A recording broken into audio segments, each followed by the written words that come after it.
Balita na to di amigo. Mao ni ang ganap nato karon. Limpyo ta og ospital. Ina daw may bisita. Bisita daw sa among barko si Odette.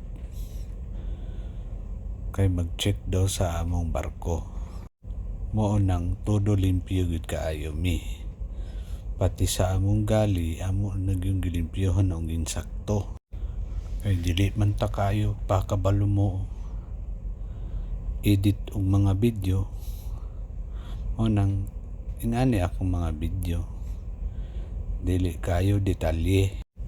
Actually, nalimpyohan na nako. Namapan na vacuuman.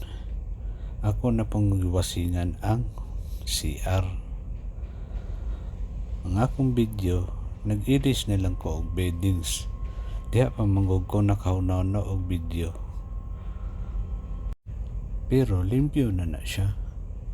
Ako na siyang gi-vacuuman. Gi-mapan. Paspasan lang nako gamay kay murag taas kayo kong video.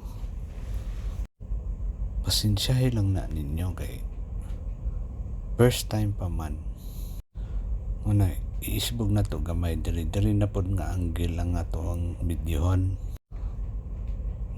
Relax lang ba? Enjoy lang nimo ang trabaho mga amigo. Ana lang gud.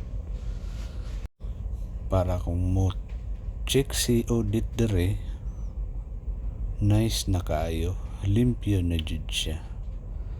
Humot pagyad na mao na karon ang atong ganap na giwasingan na nako limpyo na gud siya.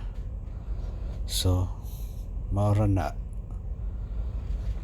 sa susunod na pod mga amigo ha. Bye bye. See you on next vlog. Charot. Follow for more. Bye.